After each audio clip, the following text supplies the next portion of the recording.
Hi everyone. ఈరోజు నేను చెప్పబోయే టాపిక్ స్టాటిస్టిక్స్ అండి. ఈ స్టాటిస్టిక్స్ అనేది చాలా important chapter, very easy chapter. ఈ చాప్టర్ నుంచి మనకి bits, next 2 marks questions, 4 marks questions అన్నీ కూడా మొత్తం కవర్ అవుతాయండి స్టాటిస్టిక్స్ చాప్టర్ నుంచి. సో ఈరోజు స్టార్టింగ్ నేను ఏం చేయబోతున్నానంటే బిట్స్ ముందు నేను ఇంట్రడ్యూస్ చేయబోతున్నాను.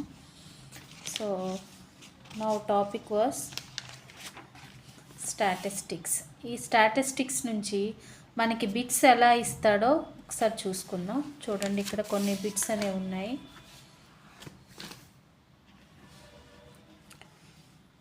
ఫస్ట్ వన్ ఈజ్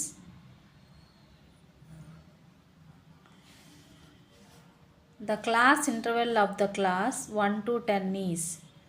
ఇలా అడుగుతాడు, క్లాస్ ఇంటర్వెల్ 1 to 10 ఈజ్. అప్పుడు క్లాస్ ఇంటర్వెల్ ఎంత అవుతుందంటే 10 అవుతుంది. సో 1కి 10కి మధ్యలో గ్యాప్ అనేది 1 నుంచి 10 కౌంట్ చేయండి numbers. So that is called as class interval. And next one, ఇలా క్లాస్ ఇంటర్వెల్స్ ఇస్తాడు. ఇచ్చి are the classes of the lower limit of the class 11 to 20. So 11 to 20లో లోవర్ క్లాస్ లిమిట్ అడుగుతాడు. వీటిని lower class limit అంటారు. Left hand lower అంటే సింపుల్గా గుర్తుపెట్టుకోండి, left. So this is called right. So lower limit is called as or lower class limit is called 11.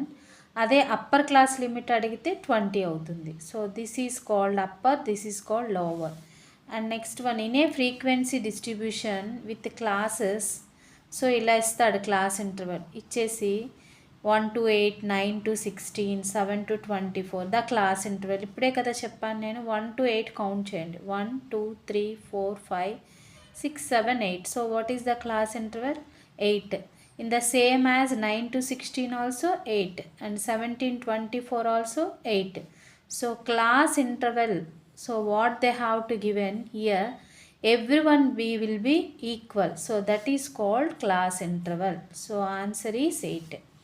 Next bit, in the frequency distribution with classes 1 to 10, 11 to 20 the upper boundary of the class. Now only చెప్పాను కదండి, ఇక్కడ 10.5 upper boundary. అదేంటి madam, ఇక్కడ 10 కదా అవ్వాలి, మీరు ఇదే కదా చెప్పారు upper limit, this is lower limit అని. సో ఇక్కడ చూడండి, క్లాస్ ఇంటర్వెల్స్ అనేవి 1 to 10 వచ్చింది. 10 తర్వాత 10 to 20 అనేది కౌంట్ ఇక్కడ ఏం అవ్వలేదు, రిపీట్ అవ్వలేదు. సో 10 తర్వాత 11 వచ్చింది. సో ఇలాంటప్పుడు ఈ క్లాస్ ఇంటర్వెల్స్కి బౌండరీస్ ఎలా ఫైండ్ అవుట్ చేయాలంటే 11 to 20 కదా. సో 11కి 10కి ఫైండ్ అవుట్ చేయండి. 11 plus 10/2. So that is called class interval. upper class limit plus lower class limit by 2. So 11 plus 10 how much? 21/2. So 20/1/2 means 10.5.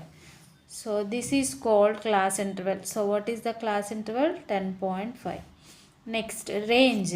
This is the very important bit. Range of the values. ఇలా మనకి రా data ఇస్తాడండి.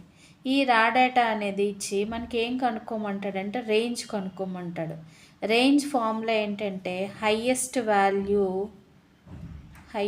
Value minus lowest value. In this given data what is the highest value? 42. And what is the lowest value? 3. So 42 minus 3 equal to 39. So this is called range. A histogram of consists of, histogram అనేది ఏం కలిగి ఉంటుందంట? Rectangles. Next, the width of a rectangle in a histogram represents class intervals. ఎప్పుడు కూడా width అనేది rectangles in a హిస్టోగ్రామ్లో ఏంటి represent చేస్తుందంట? Class interval. In a histogram the width of all rectangles are equal. హిస్టోగ్రామ్లో ఏంటండి? రెక్టాంగిల్స్ యొక్క width అనేది ఈక్వల్గా ఉంటుంది. And next one is the frequency of polygon is 1 drawn using. So frequency polygon అనేది మనం ఎలా డ్రాన్ చేస్తాం? Using mid point of classes and frequencies. What is that? Mid point of classes and frequencies. Next, Less than cumulative frequency curves are drawn using lower boundaries of classes or cumulative frequencies. So this is the ఇవి bits అండి, statistics నుంచి మనకి వచ్చే bits. ఇంకా మనకి bits చాలా ఉన్నాయి. So next వీడియోలో మనం తిరిగి మళ్ళీ కంటిన్యూ చేద్దాం. Thank you.